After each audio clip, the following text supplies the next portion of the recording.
Achaja Thakur.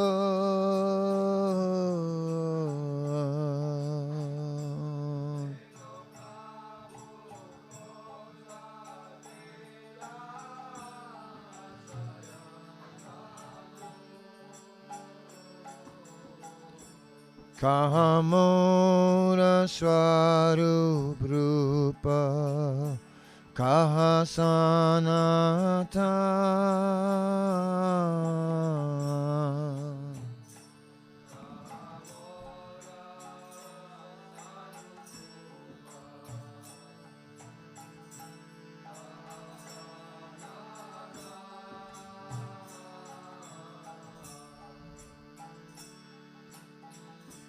Kahadasaraganata patita pavan.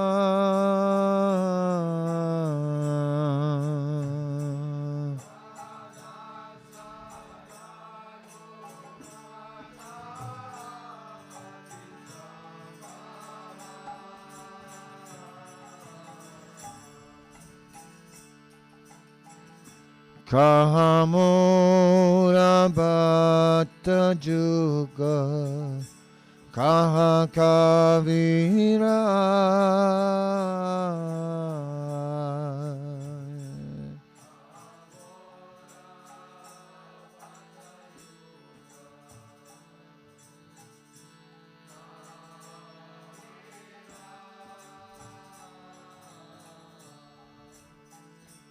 Kahamura Bhatta Yuga Kaha Kavira.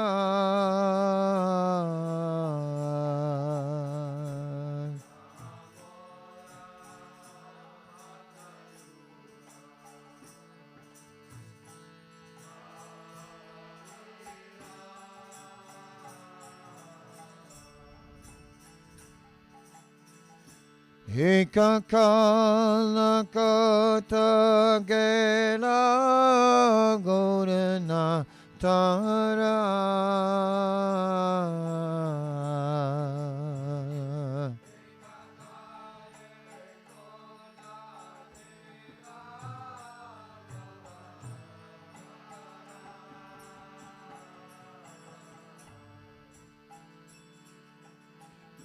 Pasana katiba mata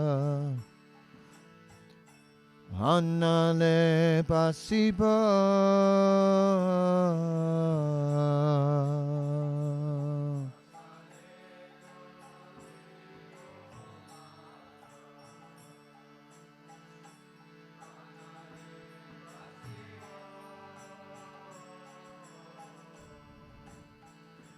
Pasane katiba mata Hanale pasiba.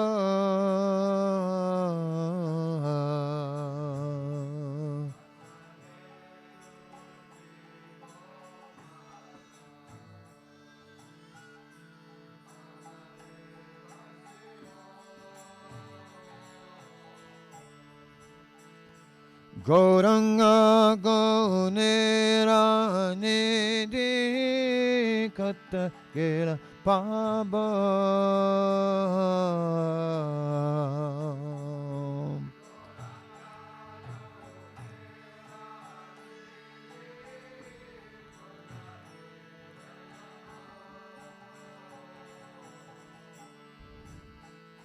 Gauranga Gaunera Nidhi Kata Gele Paba.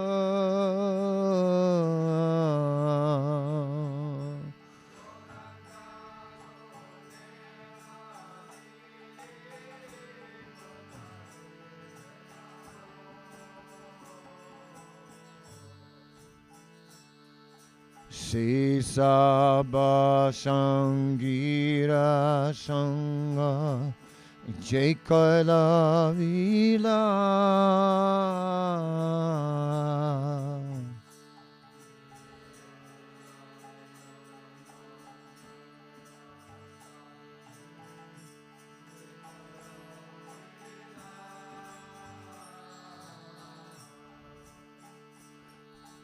Sisaba Sangira Sange Jekoila Bila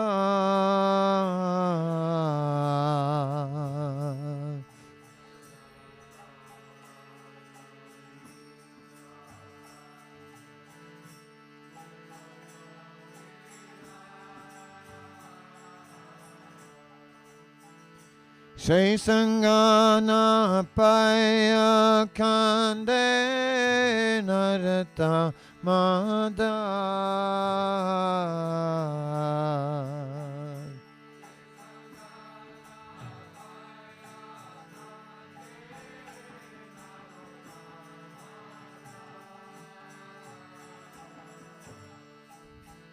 Shri Sangana Paya Kande Narata Mada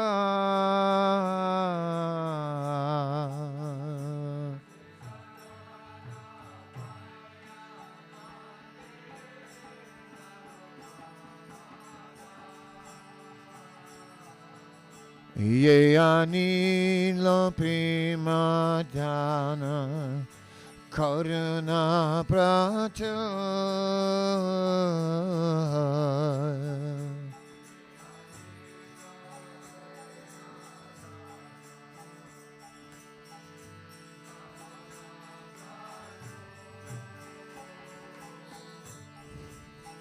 Ye Anila Prima Dana Karuna Pracha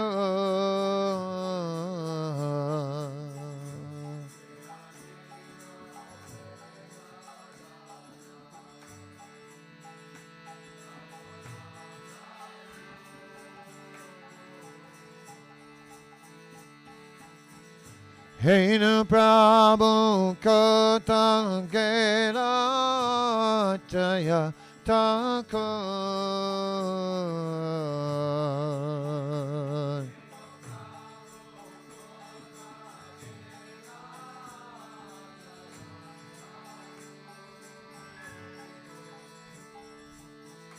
Hena Prabhu Kata Gela Jaya Thakur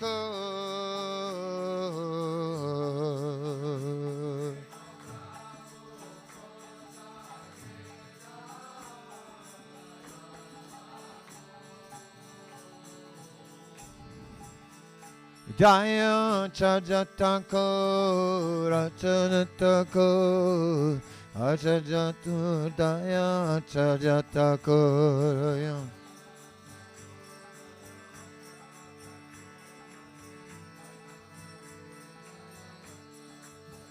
Jaya Prabhupada, Prabhupada, Jaya Prabhupada, Srila Prabhupada.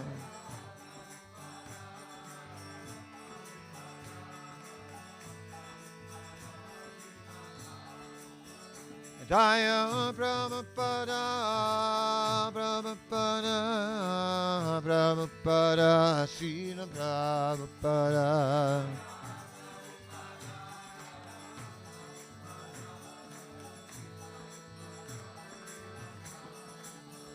Prabhupada, Prabhupada, Prabhupada, Prabhupada, Jaya.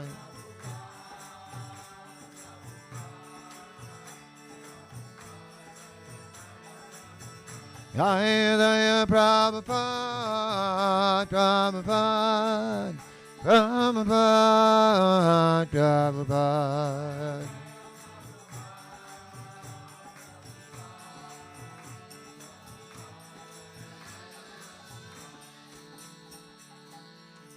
Srila Prabhupada ki jai.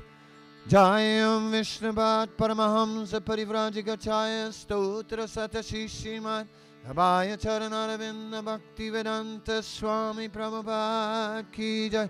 Srila Prabhupada ki jai. Srila Prabhupada ki jai. Srila Prabhupada Tirubhav Mahamahotsava ki jai.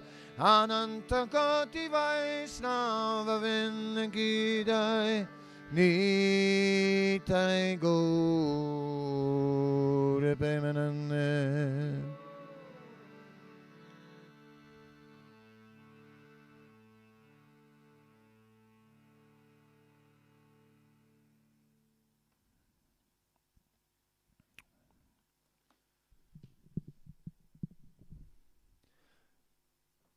Namo Vishnupadaya Krishna Prastaya Bhutale Srimate Bhaktivedanta Swami Niti Namine Namaste Saraswati Deve Gauravani Pracharine Nirvisesa Sunyavadi Paschatya Desatarine.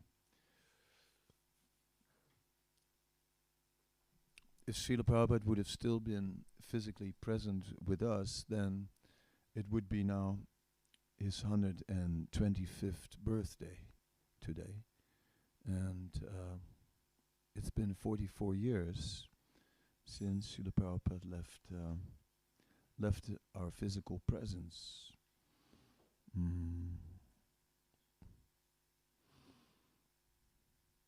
Even although we did not have the good fortune to be in his personal presence at the time when he was here, at the same time, we can appreciate that his presence is felt at every moment in our life.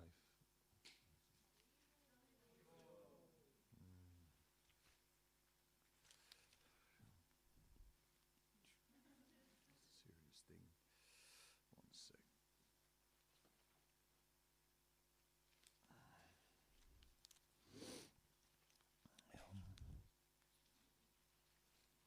So, in every moment in our life, Srila Prabhupada is there.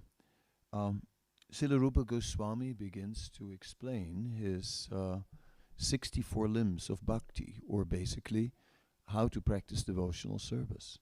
And he says, Ado Guru Padasraya. So first, take shelter of the spiritual master. This Ado Guru Padasraya first is not just something that we do once, one point in time, where we just take shelter, but rather it is in every situation again. Just like the pujaris will always first offer to Sri Guru and then to the deity. One cannot just approach the deity without first seeking the blessings of the spiritual master. So Ado Guru Padasraya means we always are careful to take shelter of the spiritual master.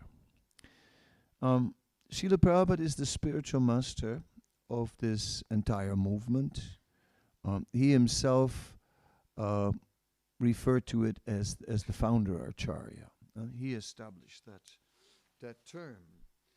Founder, and he was quite strong about that should be on his letterhead, that it should be on the buildings. For example, in the BBT building, it should be there. It should be on the books, right? It was whenever he was being referred to, he wanted this to be stated, that he was the founder Acharya.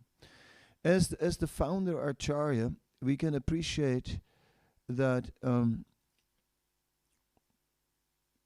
there are, in the history of Gaudiya Vaishnavism, 4 acharyas known as founder acharyas, the founders of the sampradayas. Srila Prabhupada is not the founder of a sampradaya, because he comes in the Brahma Madhava Gaudiya Vaishnav sampradaya. But what Srila Prabhupada is, he is the founder Acharya of Krishna consciousness for the modern world. In this modern world, Srila Prabhupada came to the West. Namaste Saraswati Devi Gauravani Pacharine Nirvisesa Sunyavadi Paschatya Desatarine.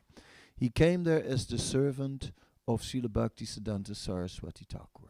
And that was very central in his life, that he was the servant of Srila Bhaktisiddhanta Saraswati Thakur, then Gauravani Pacharine, to preach the message of Sri Chaitanya Mahaprabhu, and in this way Paschatadeshatarine, deliver the Western countries.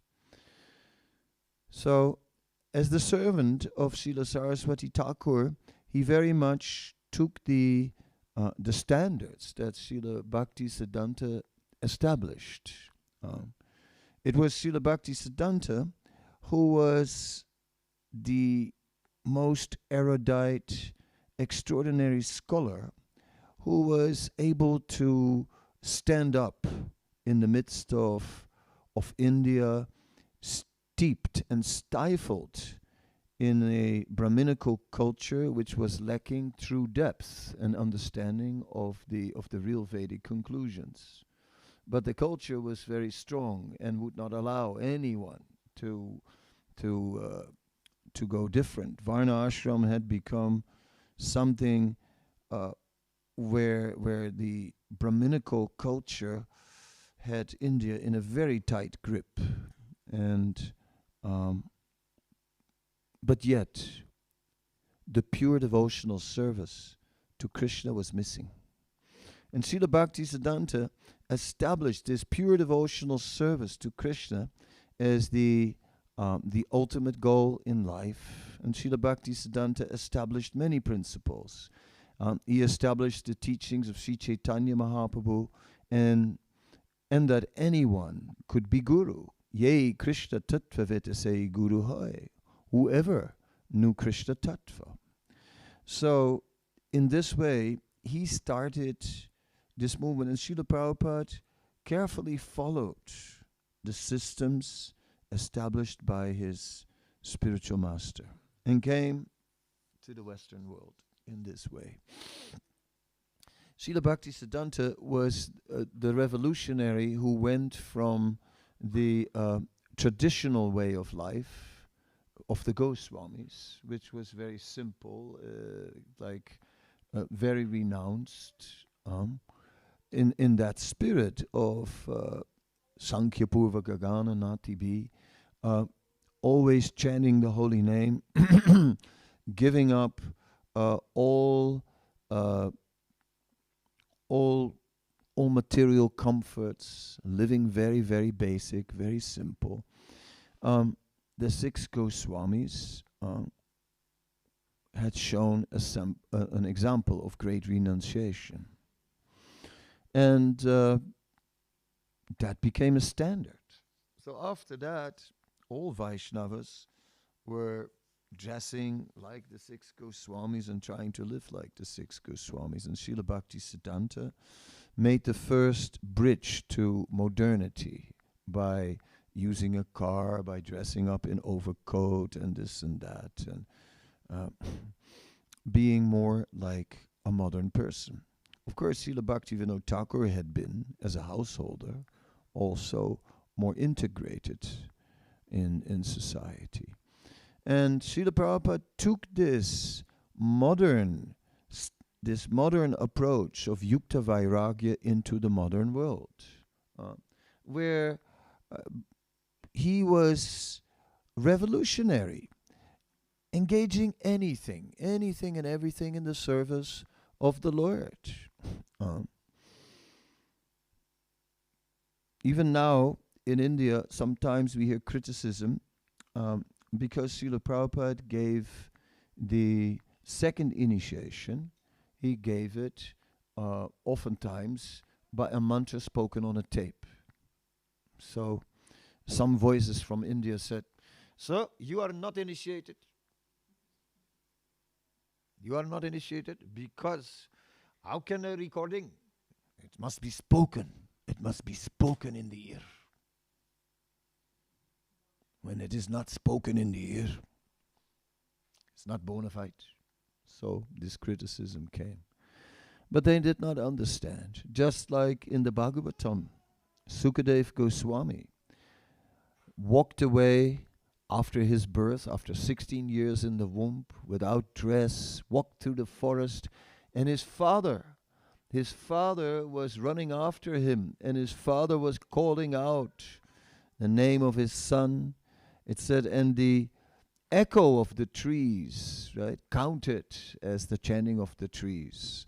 So the echo that's all a recording is. It's just the echo of a voice. So Srila Prabhupada had full faith in the potency of recordings, not only of the tapes that he used for initiation, but also Srila Prabhupada made a record.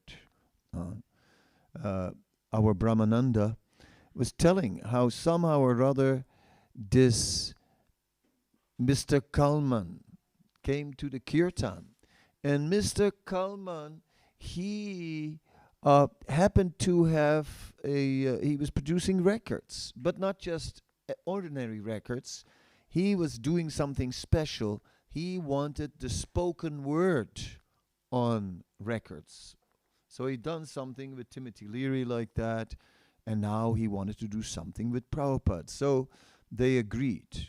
One side will be kirtan, and the other side spoken word. It was perfect. It was just exactly what Prabhupada needed, the record and some philosophy.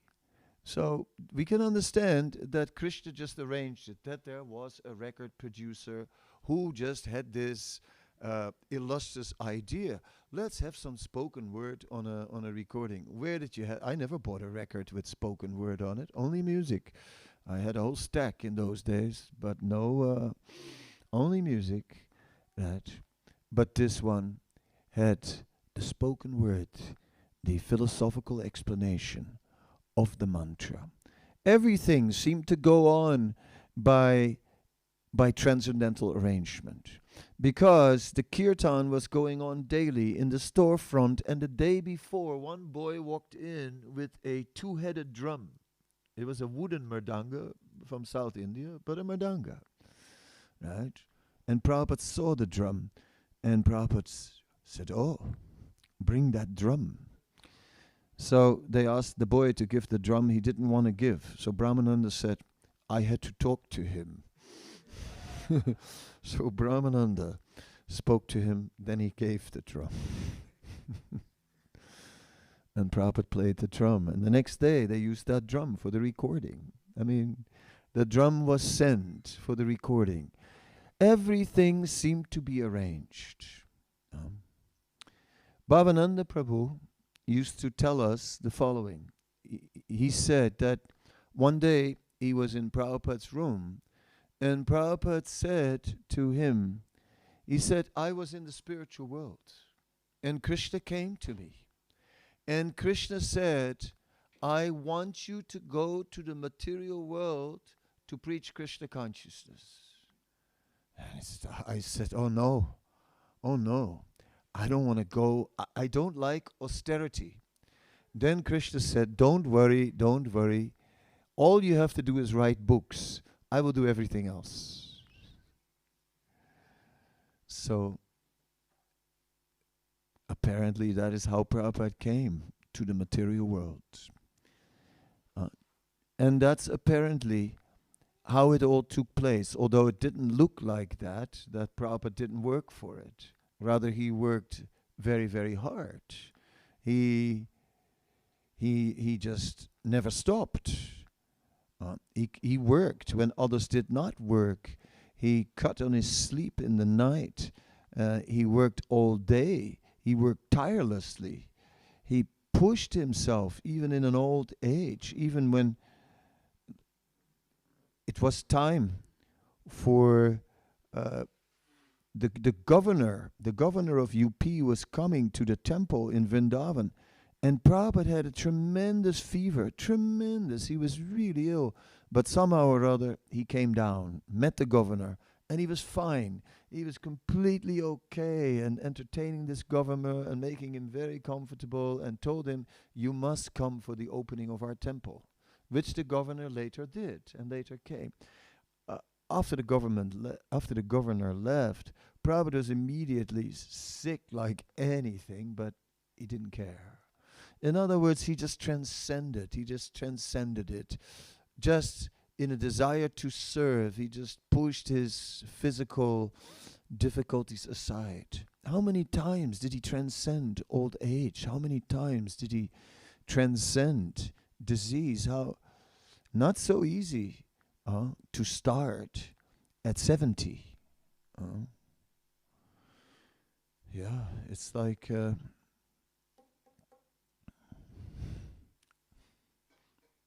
70 as a is for most people an age to finish, right? An age to retire. For Prabhupada, it was an age to begin. Um, what shall we say? Um, Krishna certainly helped him, right? Krishna made it possible. Krishna empowered him. I remember that in 1979 in Vrindavan, Jagadish Prabhu, right, who was the minister for education in ISKCON and appointed by Srila Prabhupada, Jagadish Prabhu was speaking, and he quoted from Srimad Bhagavatam, the first Tat Vak Visargo Janataka Viplavo Yasmin Pratislokam Abadhavati Api Namani Anatasya Yasun Kitani At Srimanti Grinanti Gayanti Sadavaha. Now that verse is which says that this Srimad Bhagavatam will bring about a revolution in this world, in the impious lives of a misguided, misdirected civilization. And that even although these words may be imperfectly composed, they will be heard and sung by saintly people who are thoroughly honest.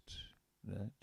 So, in this way, Srila Prabhupada translated this verse. And he took that verse and put that verse in the preface of the Srimad Bhagavatam. So in every canto of Bhagavatam, when we look in the beginning, the preface, that verse is there. Tatvak Visargo Janataka Viplavo. So Jagadish Prabhu was speaking, and he quoted that verse. And he said, look, Srila Prabhupada is predicted in Srimad Bhagavatam. He's predicted in Srimad Bhagavatam. Because Srila Prabhupada left. He left India on the Jaladuta, and he carried with him Srimad Bhagavatam. And it was imperfectly composed, right? But it was heard and sung by men who were thoroughly honest. And Srila Prabhupada, he was in this way bringing the message of Bhagavatam. When Prabhupada was on the ship on the Jaladuta, he wrote that poem, Markine Bhagavad Dharma. Being there in America to establish Bhagavad Dharma, and he said, what will I say to them? All these people are steeped in all these sinful activities. What can I say to them to convince them? And then he started to recite. He said, I can only think of one thing. I cannot think of any words that I can say, but I can only think of your words. And then he started reciting a whole bunch of verses from Srimad Bhagavatam. Srimvata, Swakata, Krishnam, Evan, Prasannam, Anasa, and things like this. A whole list of Bhagavatam verses. And through these Bhagavatam verses, Prabhupada established that it was through Srimad Bhagavatam that this mission would succeed. It is the same that we find in the Chaitanya Charitamrita, where it is said that Sri Chaitanya Mahaprabhu and Lord Nityananda drove out the influence of nescience to the two Bhagavats, the person Bhagavat and the book Bhagavat. So that Bhagavatam is the foundation, is very essential. So Srila Prabhupada, in this way, Jagadish explained, is predicted in the scripture. He says it also mentioned in the scripture that a person who can be very influential in spreading Krishna consciousness everywhere is not an ordinary person. But that such a person must be considered a specially empowered living being. And so, Jagadish Prabhu established on that day that Srila Prabhupada is a Shakti Avesh avatar who is predicted in the Srimad Bhagavatam. And I remembered it, and we all remembered it. He provided the evidence on that day. Srila Prabhupada is once, when Srila Prabhupada had gone preaching first in New York and then in San Francisco, he was not well. And he had heart issues at the time. And they had hoped that San Francisco would be better weather than New York. But it wasn't. It was total misery. Actually, San Francisco is always cold, right, somehow or other. So it was cold. And Prabhupada didn't do well in the cold. His health was worse. So Prabhupada felt he had to go back to India for some time to get some strength, in a warmer climate. And then there was some discussion. And during that discussion, Hoji's was saying, well, what are we going to do in your absence? We don't know what to do. And then someone said, well, maybe one of your godbrothers could come and sort of guide us. And then Prabhupada had said in response, my spiritual master is not an ordinary spiritual master. So in the same way, it wasn't possible to just replace Srila Prabhupada with someone else. My spiritual master is not an ordinary spiritual master. Srila Prabhupada by no means was an ordinary spiritual master. Srila Prabhupada therefore is Prabhupada, at whose feet all spiritual masters sit. We also know that Srila Prabhupada, once in a day of Brahma, in the 7th Manvantar, in the 28th millennium, Krishna appears. Right? Only once in a day of Brahma. Then in the Kali Yuga following Krishna's appearance, Lord Chaitanya appears, also once in a day of Brahma. And in this particular day of Brahma, after Sri Chaitanya Mahaprabhu, Srila Prabhupada appeared. And what Srila Prabhupada did is he fulfilled the prediction of Prithivityache Yatanadhararigam Sarvata Prachara Hoibe Moranam. In every town and village on this planet, my name will be heard and sung, right, and chanted. So that is a fact. He did it. He did it. It was Prabhupada. Some other Vaishnavas went to the West before, but no one was able to establish really the movement in an irreversible way. Right? Srila Prabhupada went, established Krishna consciousness in an irreversible way. Prabhupada said this Krishna consciousness is just like a contagious disease, Once you catch it, and once it really sets in, it's too late. Then there's nothing you can do anymore. Okay, this is fitting the time. But Srila Prabhupada said like that, and that statement is evidence. Prabhupada said in the same way, this Krishna consciousness movement cannot be stopped anymore. So that is the point. So Srila Prabhupada did it, and he himself let us know that it could not be stopped anymore, and that it's here to stay. And therefore Srila Prabhupada did what is done only once in a day of Brahma. He brought Krishna consciousness from east to west. Therefore, Namaste Saraswati Devi Gauravani Pracharine Nirvisesa Sunyavadi Pasyacha Deshatarine. He delivered the Western countries. He also started India big time. Prabhupada, but he did specifically that. He brought Krishna consciousness from east to west. Mahaprabhu didn't do that.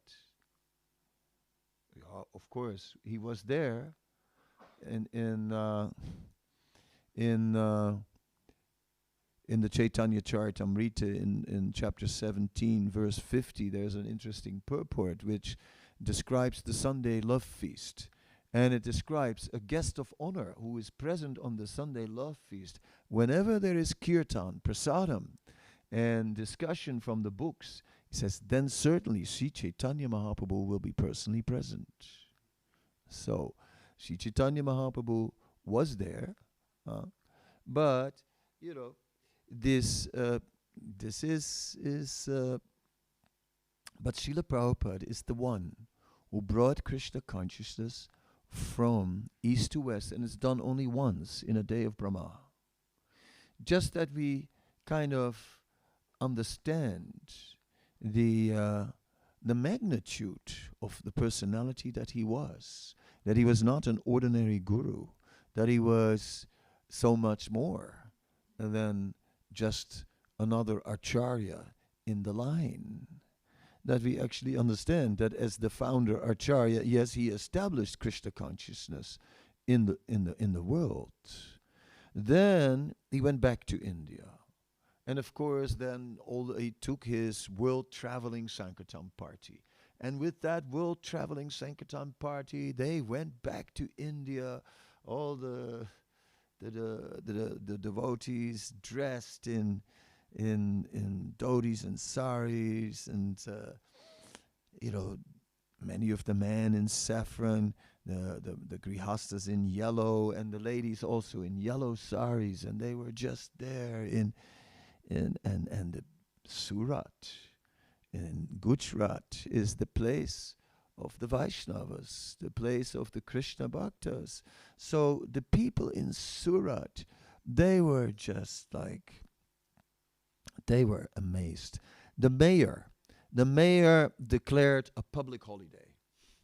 And the whole city just, okay, holiday. They decorated the whole city. They received the devotees. The whole city was just coming out and chanting with the devotees and just looking at the devotees and offering them garlands and prasadam and gifts. And they were just amazed at what Prabhupada had done. And of course, Prabhupada's glory in India, then it extended further on the Maidan in Mumbai. Prabhupada arranged this enormous, through Shama Sundar, he arranged an enormous festival. They even had a zeppelin, with on a rope, a zeppelin with Hare Krishna on it. The whole city of Bombay could see a big zeppelin hanging there with Hare Krishna on it. That was nothing, that was big time. It was the best of organizers. TKG was there. It was just like enormous. It was an amazing festival. And Prabhupada went to Vrindavan. And he brought his disciples to Vrindavan, and they stayed at Kesighat, in the palace at Kesighat. It was arranged with the Maharaj from Bharatpur that they could stay there. And they had good relationships at the time. And yes, and Prabhupada was staying in his rooms at Radha Damodar. And the residents of Vrindavan, they recognized, here is this Swami. He's one of ours. He is from Radha Damodar. He's only, he's from Radha Damodar. He's from here. Yes, we are so proud. We are so proud of what you have done. It is amazing. It is amazing. And they had a public function where they honored him. And they all spoke what miracle he had done. And everyone saw the miracle. He brought these Westerners and transformed them. Prabhupada was so happy to get that recognition. And Prabhupada was desiring temples, a temple in India, a temple in Vrindavan, a temple in Mumbai, land in Mayapur. Tamal, go and buy the land and don't come back until it's done. Well, he didn't come back. Prabhupada was pacing up and down in his room in Calcutta in anxiety. Where is he? Where is he? Right? Chanting. Then late at night, Tamal Krishna Maharaj came in and he said, Prabhupada, the land is yours.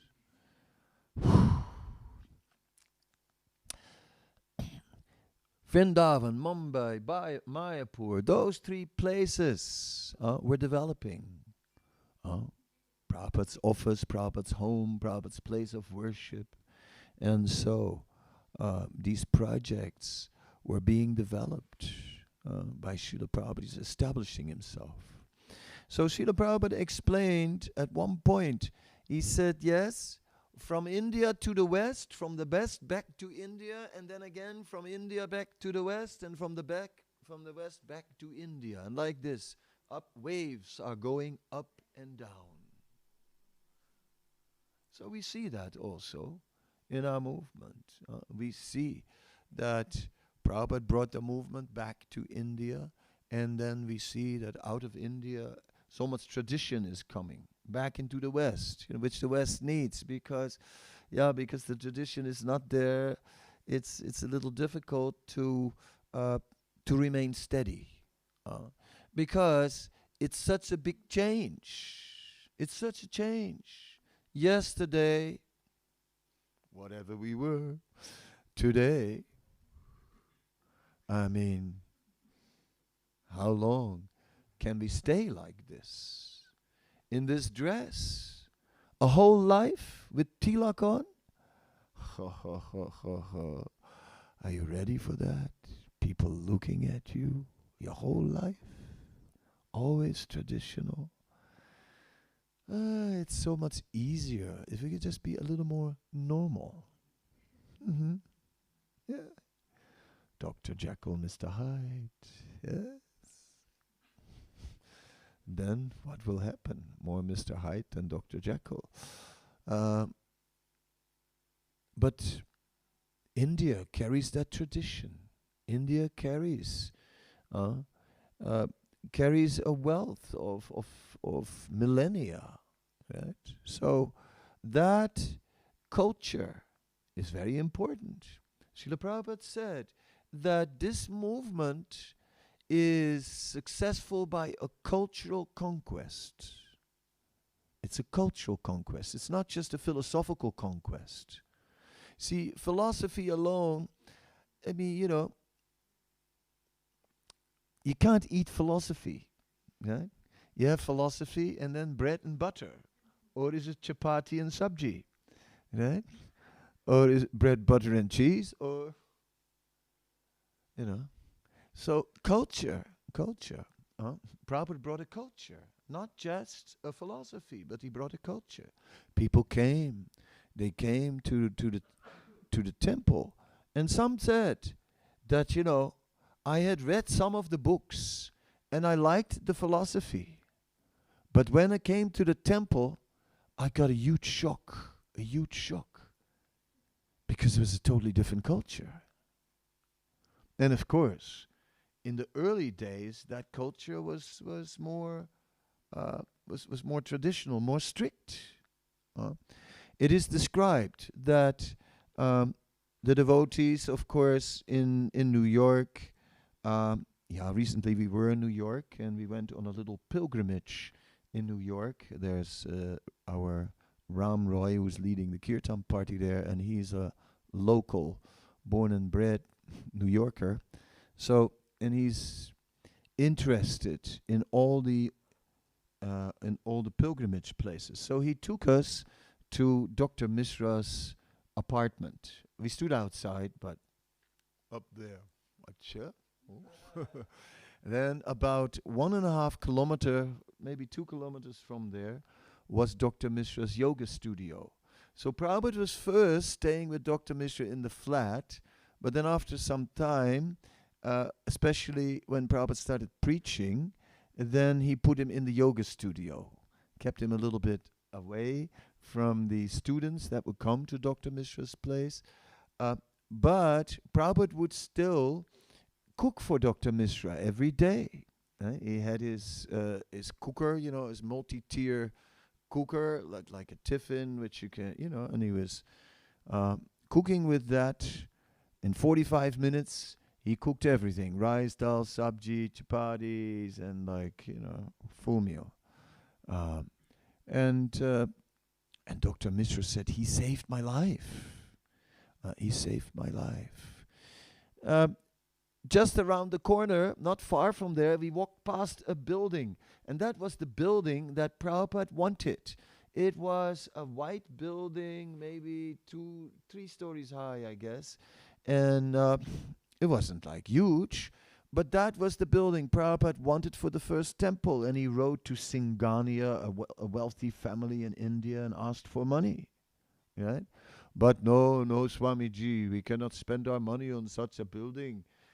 Because if we have a temple, it should be a proper Vedic temple. Just let's start something, right? Prabhupada had this vision, a vision that went beyond culture, that we could see that India, which has the opulence of the tradition, is at the same time also confined by the tradition. They're also locked in it.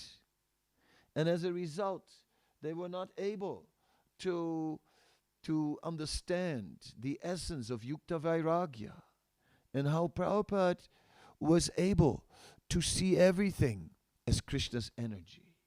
And therefore, Krishna's energy, when it is engaged in Krishna's service, that's the original form, the Hari Sambandha Vastu. Everything has a particular feature which is called the Hari Sambandha Vastu. Like, there is a table. Some people have a table like that at home, and they put all kinds of things on there, all kinds of drinks that we don't drink, right?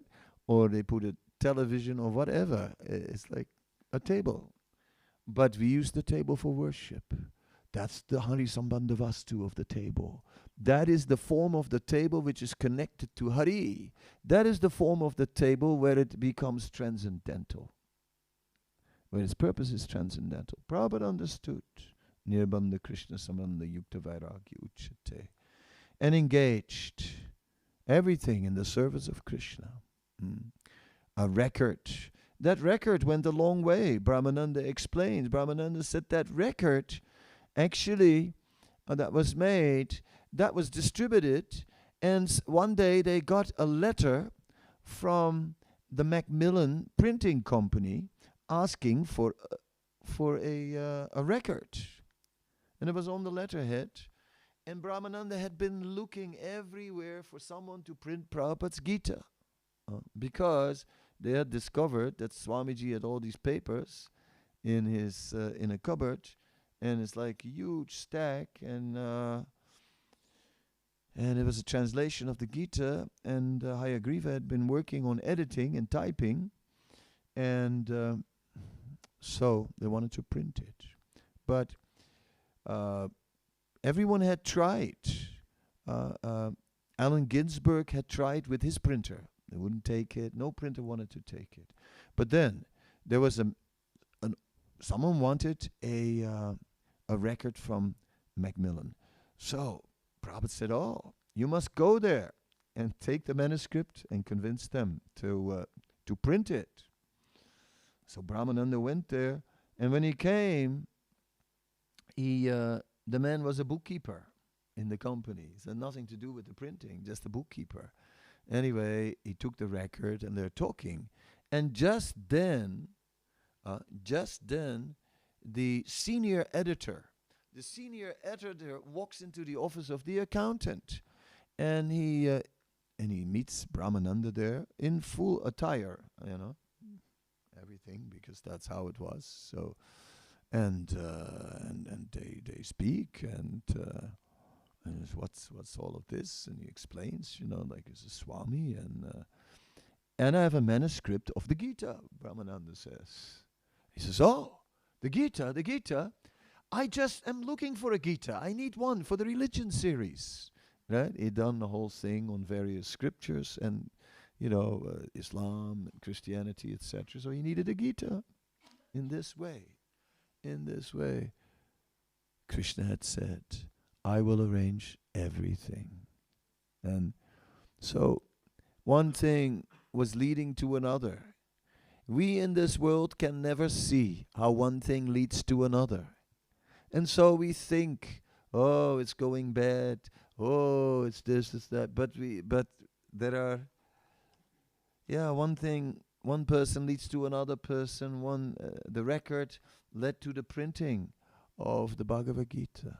And in this way, Prabhupada's movement was unfolding.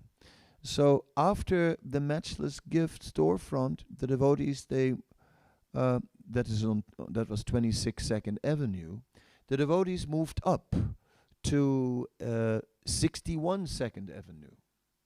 In 61 Second Avenue, Srila Prabhupada had a bigger place. There was an old kind of cloth store tailor, a tailor who was also was making suits and so the whole floor was kind of antique in its appearance, and it had like big mirrors, and it looked much more fancy.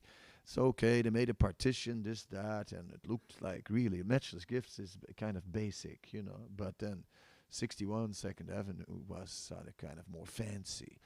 And so it was really a step up, and the devotees moved in there. And the culture, Prabhupada had brought the culture.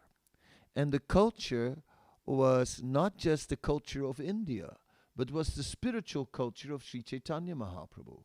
The culture of Chaitanya Mahaprabhu is rooted within the Varna Ashram culture of India, but then sometimes transcends it. Right? So in this way, the movement began to culturally also unfold, and devotees were dressed in these robes, etc. And there was a safe. In those days, the devotees would make laglus, right? Prabhupada had taught them how to make laglus. Laglus were basically a sweet made of bundi. Bundi is where you take a spoon with holes, a flat spoon. You have a wok with hot ghee. You take a batter made of chickpea flour. You pour it on the spoon, and you hit on the edge of the wok. Tick, tick, tick, tick, tick. Drops are falling into the ghee. Right? The ghee must be warm. If the ghee is too cold, it's useless.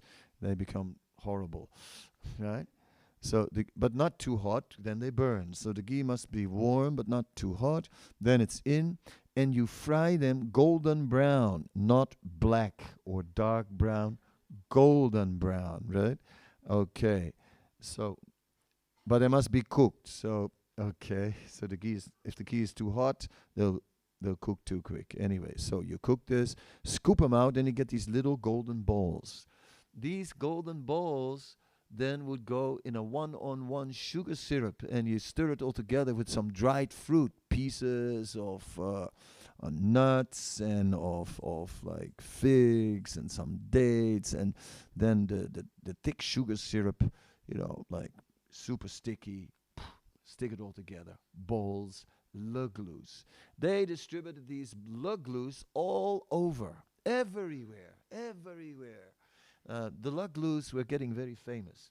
There's even a story where one devotee was on the train distributing laglus, and he went up on the train, and he went too far, and he wound up in the final station in Harlem, which is a little bit, and it was evening, and he had a bag full of money and another bag full of laglus, and he stood there waiting. He had to get down, waiting for the next train to go back, and then 3 big locals came on the platform. He thought, oh my God. And they walked straight up to him. And one guy said, hey, you got some of those laglus? And he said, here, take. Okay, a whole bunch of laglus. Right? And then, so there was good collection from the laglus. So they had a big safe, Then before the treasurer would open the safe, right, he had a bell used for deity worship, on the safe, and he'd ring the bell because that was Lakshmi. Lakshmi, in that safe, yes. That wasn't just so. So because Prabhupada had said, this is Lakshmi, this is not money, this is Lakshmi. And Lakshmi is chanchalam. She is very restless. She will never stay with anyone, but she'll stay with Narayan. Yes. So our job is to reunite Lakshmi with Narayan. Right? So the devotees took it very serious, you can see. The culture was very kind of, very transcendental. Very transcendental. Right? Completely. Like Toshan Krishna, my good friend and mentor, who he joined in 1967, and he was in New York in the temple, and there was everyone would go out in the morning. No one would stay in the temple. Everyone would be out on Sankirtan, books and magazines. Right? That was it, and they would all, in those days, the devotees would do everything in a group, It's like a herd, They were all in the temple, all taking prasadam, all making prasadam, or they would all go out, It was always the group. The group was doing everything together. So they would go out. But that day, he was really sick, had a full-on flu and fever and this and that. So he said, I can't go out. It's not, no way. I'm finished. So he stayed home and stayed in bed. But then, then at one point he said he did what he had never done before. He got up from bed. He went downstairs. He went out the door. He crossed the road, went to the supermarket, bought a 1.5 liter carton of orange juice, brought it back to the temple, offered it to a picture, and then he drank the whole thing. Vitamin C, right? So that was unheard of, unthinkable, that a devotee did that. Karmi orange juice, inconceivable. I mean, it's like, couldn't be, but he did it, right? Of course, some years later, Prabhupada once drank 7-Up, right? And, after that, 7-Up was bona fide, right? And still is, according to Jayadvaita Swami. Still is. And so it came in by the crates, fizzy pop, right? That was it. It was called fizzy pop, right? Everywhere, fizzy pop. The whole movement was running on fizzy pop, right? Every Sankirtan van, fizzy pop. We cannot separate Srila Prabhupada from his disciples, right? It is through his disciples that we see also the glory of Srila Prabhupada, because we see how deep he touched them, how much he transformed them, what they didn't do. Just to get in the mood this morning, I was listening a little bit. I have an audio book of Mukunda Maharaj's book, his book on Prabhupada, and I was listening to that. So that describes various things, and I just was listening to the passage that described London. And so they were out on, they bought this, somehow or other, Shamasundar bought this old truck, right? And there were only 2 people in the cabin, and the rest had to sit in the back. And then they sort of made a tarpaulin on it, and it was full of diesel fumes and really austere. But anyway, they were there, and it was raining buckets, right? Buckets. So they had already tried to chant on Trafalgar Square, but the police had moved them on. A little different from the police in America, because the police was saying, "Excuse me, sir, may I inquire from you as to what is the meaning of this?" Instead of, "Okay, buddy," pulling out the handcuffs, "move on." I mean, so the mood was very different. They were like, "Gosh, they're so polite. This is amazing." And so finally it was, well, sir, you can't chant here. I'm afraid you can't chant here. You can't sing here. Oh, you can't play any musical instruments. Okay, can we sing? I'm afraid not in groups. I'm afraid not in groups. Okay, so finally, all right. Mukunda never stopped playing the madanga, but he spoke with the the police officer, because you couldn't stop the Sankirtan. The mood was like that. And then, yeah. And then, so anyway, the next time it was raining. It was raining, and it's like, well, I think we should go back. Said, no, no, no, no, no, we can't give up. It's really raining bad. So no, we can't. We have to. Prabhupada would not just give up. We cannot give up. We have to show that we really want to do it. Then they went, and they drove past Soho Square. And Soho Square, even today, in the middle, has one of these little musical things, with a little roof. So they went to chant there, under that roof, right? Just right there. And they're chanting there at Soho Square. And it was raining cats and dogs, so nobody there, nobody. Right? But anyway, they were blissful because we're doing it. Then one man, a somewhat elderly man, with an umbrella and totally oblivious to the rain, looked like a real original Londoner, stood still and just listened. So then they really got into it, like, there's somebody's listening. Dang. They had shaved up everything.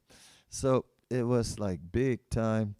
And then and then they were ready to go, and then the man had a conversation and asked him, what is all this? And then he said, well, this is, like, we are following a tradition of the 16th century of Chaitanya Mahaprabhu, who used to chant in this way, and we are also chanting in the very same way. And the man said, oh, that's very interesting, right? And but everyone else was already in the van, and it was raining, and Mukunda had no umbrella, so he said, well, I have to go, but stay on the lookout for us, right? We'll be back, right? And then Mukunda begins to explain, and of course, a year later, chanting was going on everywhere, on all throughout the city, and Soho Square and Soho Street. From Soho Square, it goes like, what is it? Less than 100 meters, right? Goes to Oxford Street, and right there is now our temple. Yeah, right now, right there. And that's actually where they started the chanting. And again, you see Krishna, Krishna's hands. Krishna's doing things. Just started there. The holy name transformed that place. And later, the temple came there. And even the gay bar on the corner has been sold and is not gay anymore. Yeah. Yeah. What can I say? Yeah. Yeah,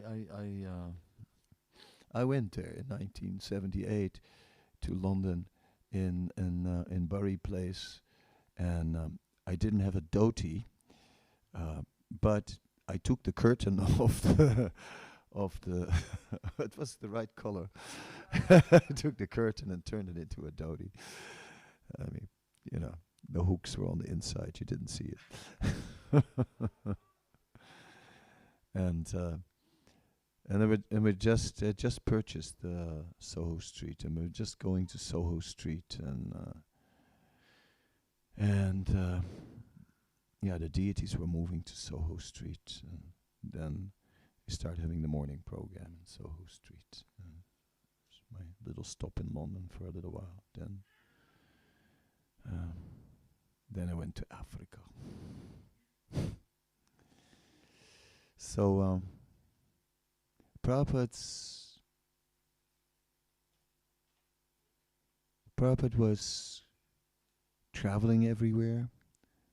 Prabhupada was ready to deal with anyone and everyone.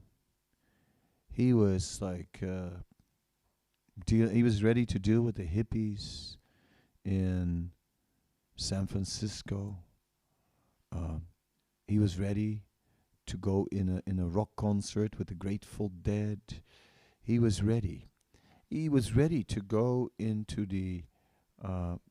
into the Albert Hall in London, a very posh place, and do a program, and be there like the um, like a dignitary, like someone of the caliber, like of a pope, like of a major religious world leader, representing a world religion right there. Um, Prabhupada was ready to um, to chant at the United Nations, but they didn't allow the kirtan, so they all chanted japa. But before Prabhupada, there was a band, and his band, they were dressed up in banana costumes, and they were all just because they were having a song about smoking the inside of the banana peels. That was something people used to do. They used to scrape the banana peels, roast the scrapings, and then smoke that. And some said it was really good stuff. I don't recommend any devotees to try that, by the way. But anyway, there was a band dressed in banana costumes and advertising smoking the scrapings of banana peels. And when Prabhupada saw it, he just laughed and laughed and laughed, right? Because that was also Prabhupada, right? Prabhupada was not a conservative Indian, like, what is this? Huh? What is it? As we often see in India. No, Prabhupada was so human and so able to laugh and to just appreciate this. Is totally ridiculous. Prabhupada was the boy who stole money from his mother to go to the Charlie Chaplin movies. Makes me feel better because I did it too.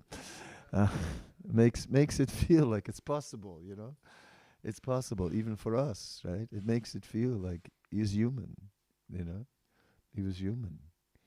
So in this way, Prabhupada could be human with the devotees. Prabhupada could appreciate and and Prabhupada could put the human.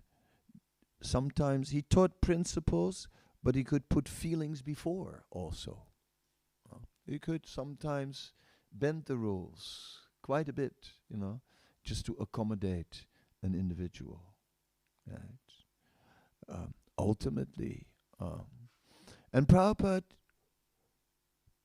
of all things was grateful. He was very grateful of all the service that his disciples had done. He was not just saying words of praise, but he was actually grateful, and he would reciprocate. He would never forget. Brahmananda and Gargamuni, they were, Brahmananda was the first leader, right? Gargamuni was his younger brother who had also joined.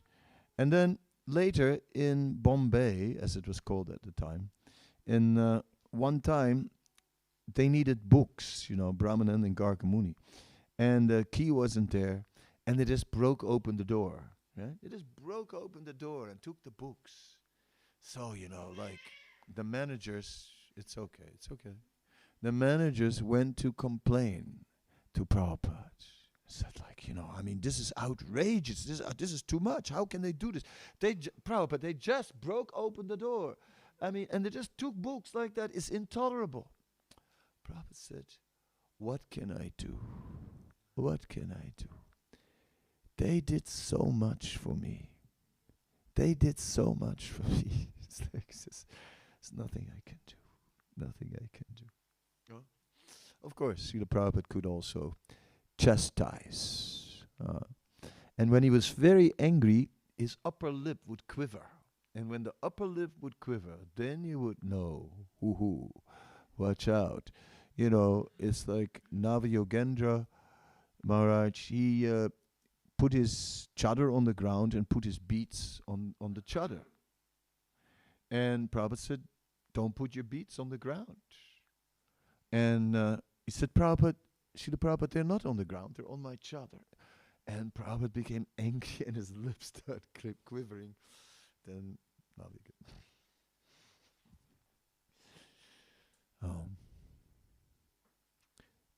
When Prabhupada was chastising, don't talk back. That's when you would be in real trouble. Satadanya Maharaj, he was walking on the veranda in Mayapur. He had a yellow book under his arm. Prabhupada saw him. He said, what is that book you are reading there? What is that book?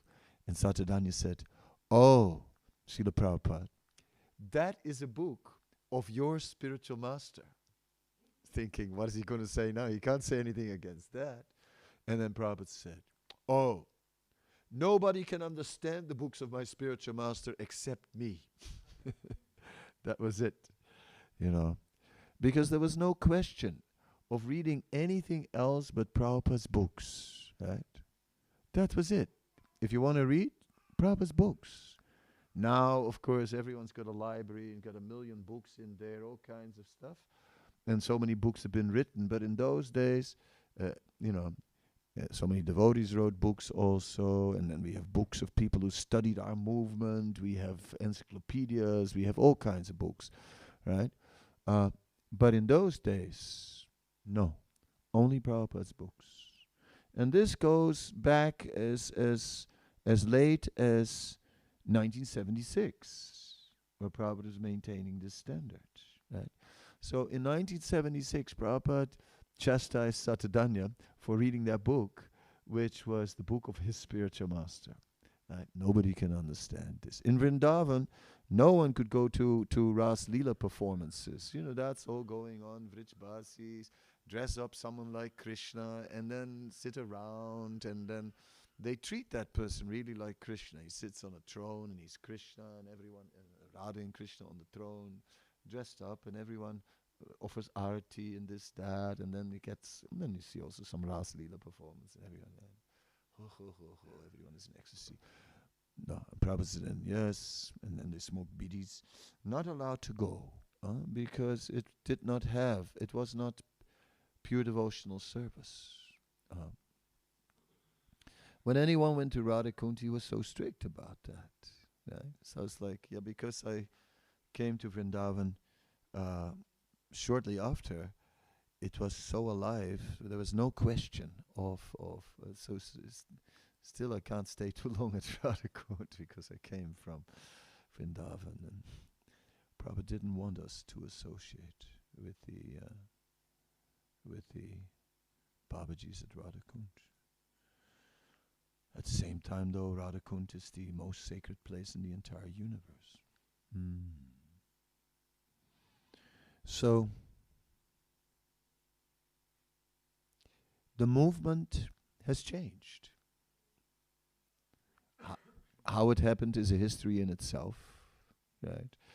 It changed partially because of outside influence of Gaudiya Math, and also of wider Vrindavan Vaishnavas. It partially changed when the successor leaders of Prabhupada had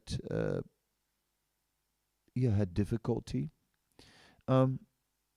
Once someone mentioned, which I thought was interesting, that Srila Prabhupada created by his dealings a fortune of goodwill.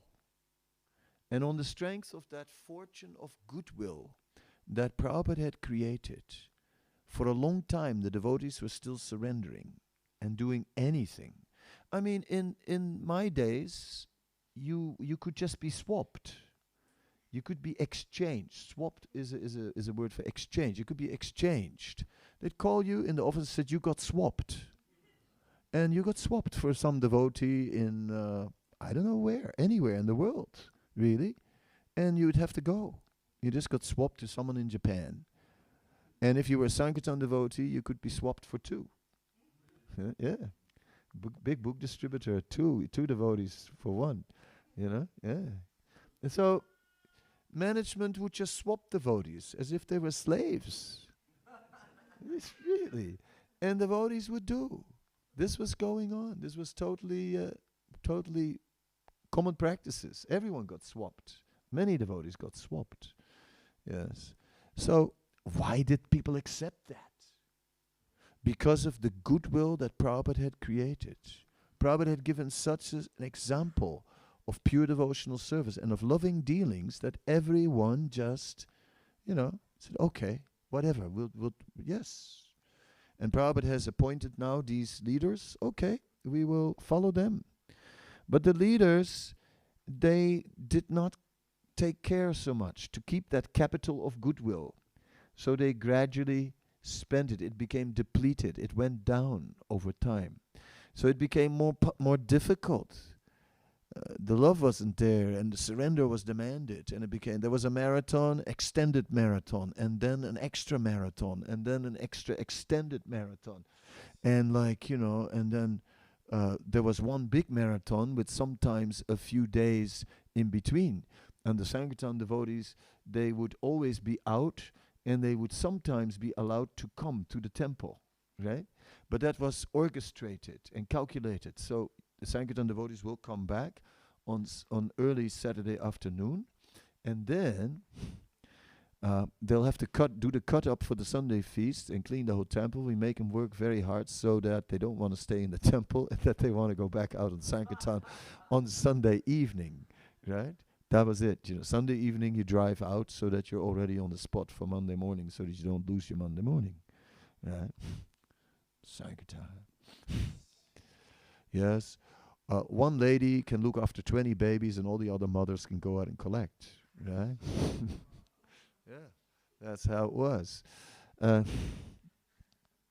So the goodwill gradually diminished a little bit. And then in the mid-80s, some of these old Acharyas got their personal issues, and that went on over a period of time. And all that changed the movement. All that changed the movement quite a bit.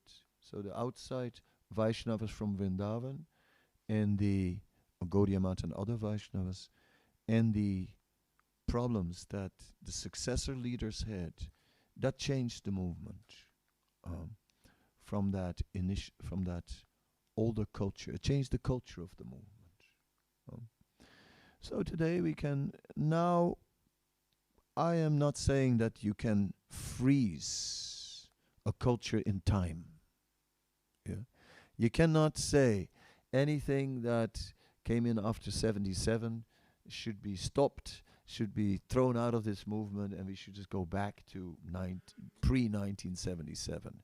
First of all, the pre-1977 movement was also immature. It was still a movement which needed to grow. It wasn't ready yet. It wasn't a complete, mature Vaishnava society. The post-77 Vaishnava movement is also not mature, and is certainly also not where it should be. That we should also understand. So the ISKCON today, wonderful as it is still immature and still needs to grow into a society that really represents the pure devotional culture that Srila Prabhupada was trying to teach us. So that challenge is still ahead, and we are still in an intermediate phase, right? In the way that we are culturally following Srila Prabhupada's teachings.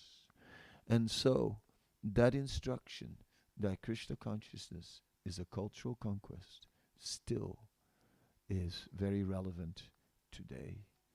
And this class, it was sort of like a river. It didn't go a straight path. It went with different curves, and I wasn't sure, just as a river, where it was going to end up, other than that in the end, rivers go to the ocean. In the end, it will end up with pure devotional service, because Srila Prabhupada embodied that, pure devotional service. And that is what is needed, pure devotional service in 24 hours a day. And Kirtanya Sadahari, to always chant. 16 rounds on the beats, 100 rounds off the beats, Prabhupada said. Amazing. It's very interesting when you look at old videos, you see like devotees are trying to speak only about Krishna, and it looks a little artificial to us now, right? There's some old video of a TV interview with the devotees from late 60s, or there's also German ones, like if you look on YouTube and you look at hidden clips, right? There's something called hidden clips, and then you do Prabhupada hidden clips on YouTube, and you'll get you get Alanat, at the time, now Paramadedi Swami, but then, and there's an interview with him, and it's interesting. It's interesting. Auf Deutsch, ja. Ganz interessant. Yeah. So it's very interesting to see how Srila Prabhupada lives within his movement, how he lives within his disciples. He lives in his instructions, and those who follow the follower lives with him.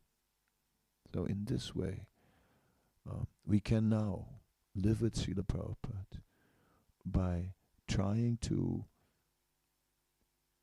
understand his instructions in a very deep and mature way. Not just quickly, superficial, but deep and mature. And that that moment is very important, because it's the last thing I'll say. Because now we are, it's 44 years after the disappearance of Srila Prabhupada. So that means that the youngest disciples of Srila Prabhupada were initiated 44 plus years, right? And that many disciples were initiated like over 50 years ago, 53 years ago, right?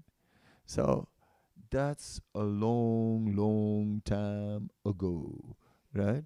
And how old were they when they joined? If they were 20, which was young, then 50, then they're now mid-70s, right? So 70, 44 years ago, 44 plus, right? That means that most disciples of Srila Prabhupada are either 70 or over 70. It's the ones who joined young, like our Sachinandan Swami, who's 1 year younger than me, who means he's 67.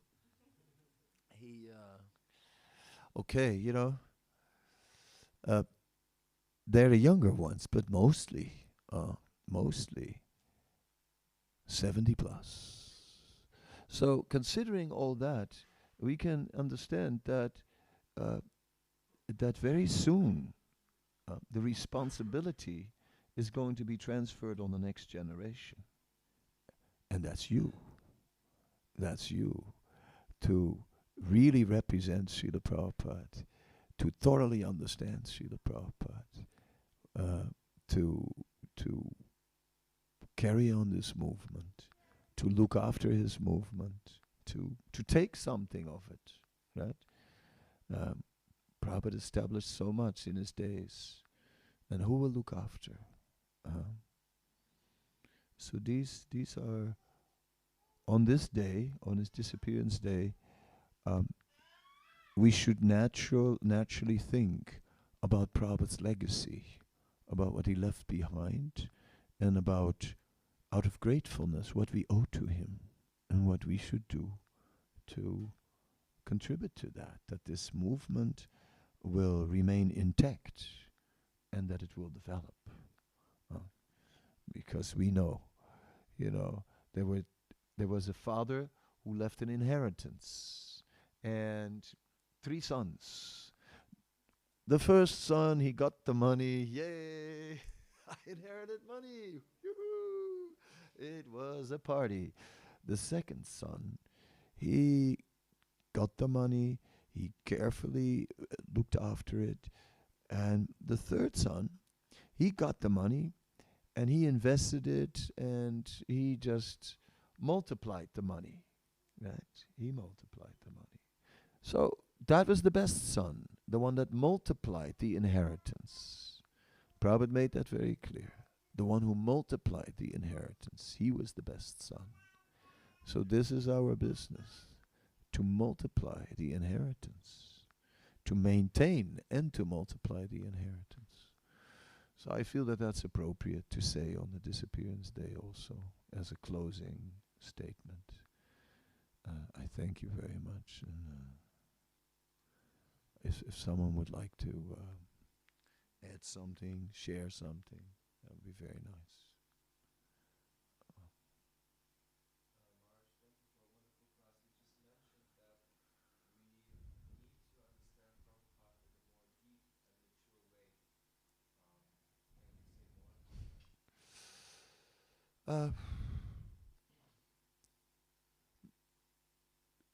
Maturity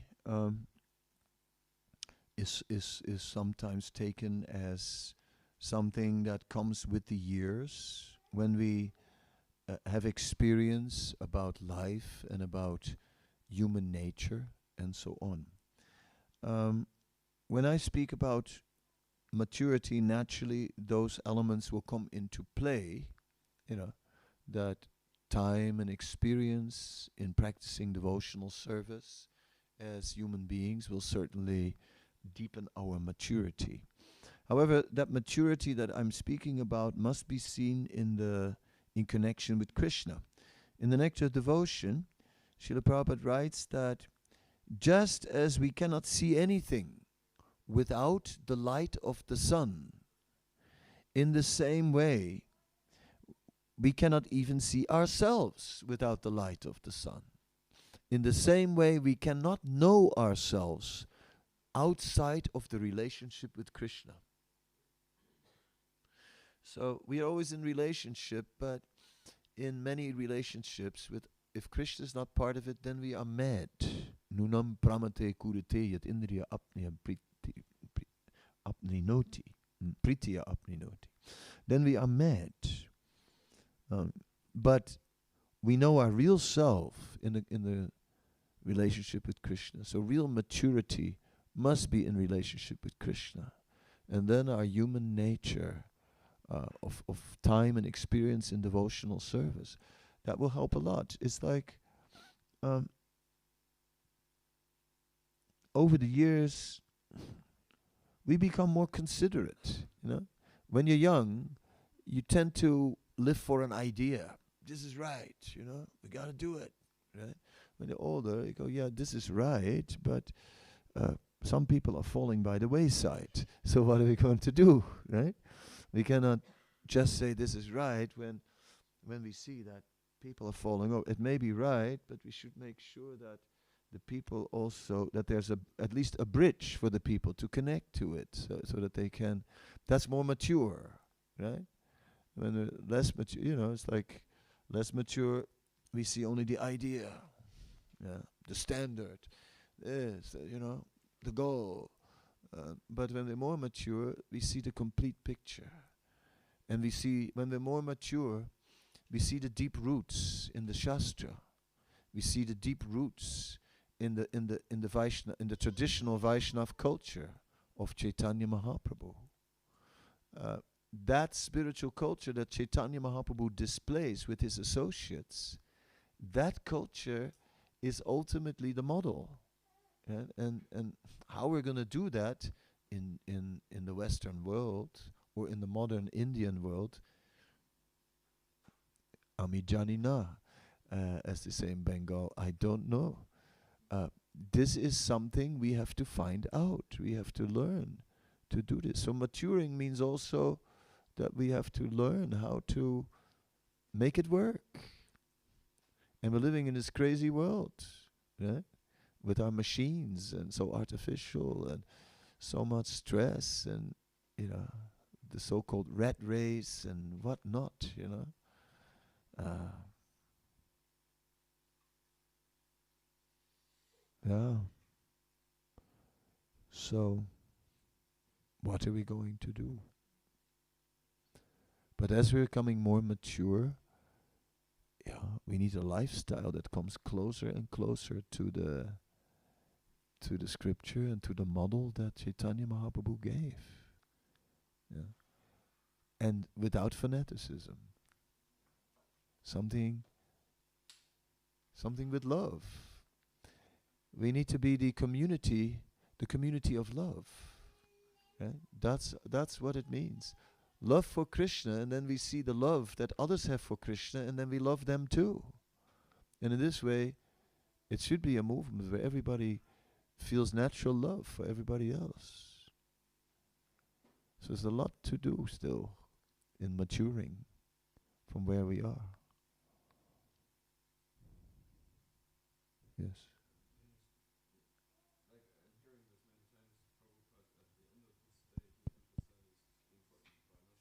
Uh-huh. In itself, Varnashram is a material thing. So, how to say? In his final days, Srila Prabhupada emphasized Varna Ashram.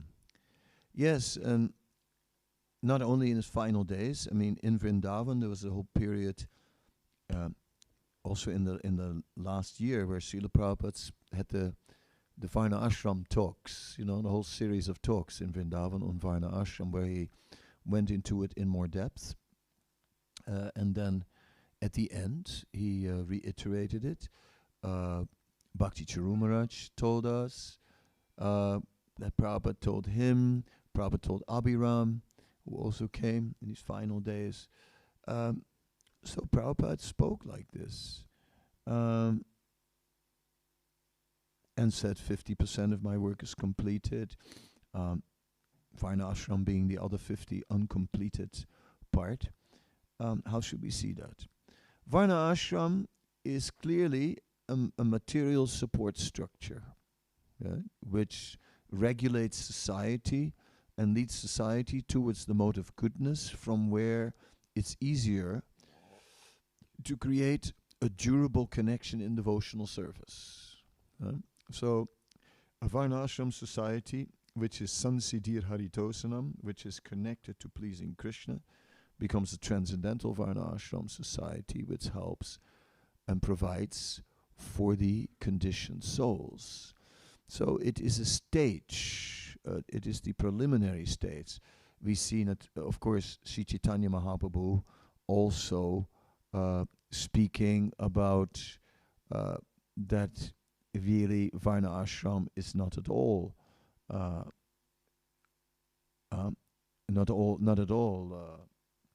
Naham viprana chanarapatir napi vaishyana sudra naham vani natsagriya patir novanasta yatir vakintu projanakila paramanam naritabdir gopi bhartapada kamalayor dasana dasana das. I'm not anything in Varna ashram and just a servant of the gopis. But you can't start there. You have to start with Varna ashram, because we have a nature. And that nature is strong, and if we're not situated according to our nature, we're going to get very disturbed and agitated, and then we can't focus on devotional service. Therefore, we must be situated in according to our nature in Varna ashram, lean on that, and then engage in devotional service.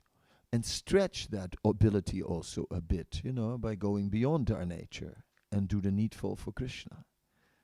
That happens. Sometimes we need to go beyond our nature, do the needful for Krishna.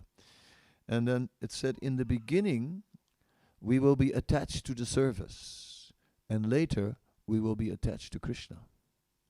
By doing service for Krishna, we become attached to Krishna, and then we don't care anymore if it's according to our nature or not.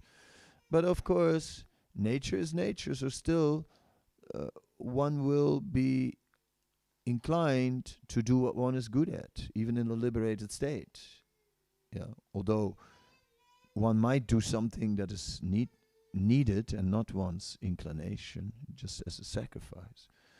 but it's also natural that those things that we are good at that we'd like to offer those to Krishna. I mean, if you really know how to cook, it's very inspiring to cook. If you don't know how to cook and everyone goes like, that's just like, then after a while you stop cooking. You go like, okay, well, I don't like cooking that much. I mean, if everyone loves it, yeah, okay, then it's rewarding.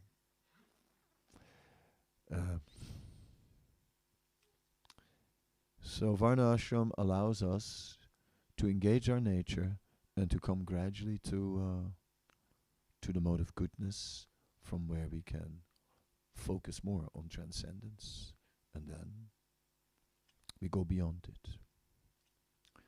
But we come, so there's a stage above Varnashram, Varnashram's in the middle, and there's a stage below Varnashram, and we come from below Varnashram. Yeah.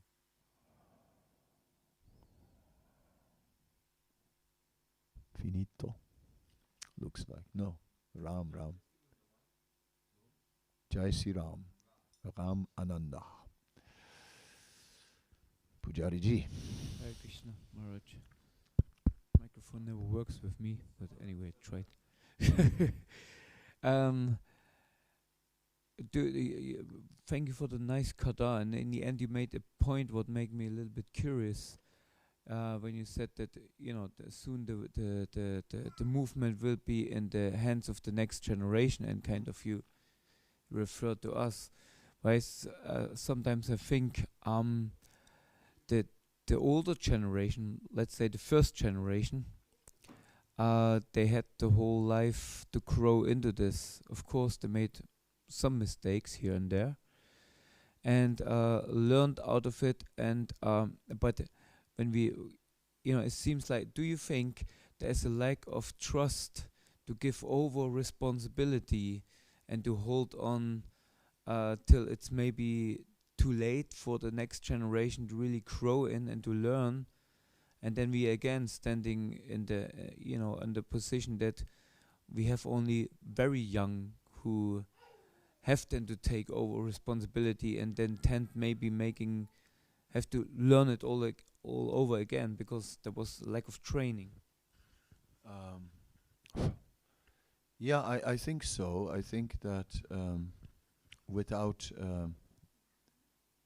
I don't know if I want to pinpoint it as lack of trust, because who am I to judge, But for various reasons, whatever they may be, succession is a little late, right? It would be nice if we would have more succession and allow a younger generation to really take the reins. I think so. I'm ready for it. Whatever I'm in charge of, they can have. But I mean, it's a little hard for me to start saying that the reason why our seniors are not handing over is lack of trust. I don't want to say that. Let's say it like that. I just want to say that, we need to start more dialogue about succession. Just put it in the ether. Time for succession. If we want success, we need succession. And you gave the arguments so that people can familiarize themselves before the handover. Yeah, that makes sense. Not that on the day of the handover, suddenly, the keys are still in the pocket of the of the person who has just left his body. Said, oh, we found the keys to the office. Oh, really? Yeah, and the safe and everything. Oh, great. That's a bit late. Better we give the keys before. I think so. Would be good practice. Yeah. Okay. Thank you so much. Srila Prabhupada ki jai. Srila Prabhupada Tirubhav Maha Mahotsava ki jai. Ananta Koti Vaishnava Vrinda ki jai.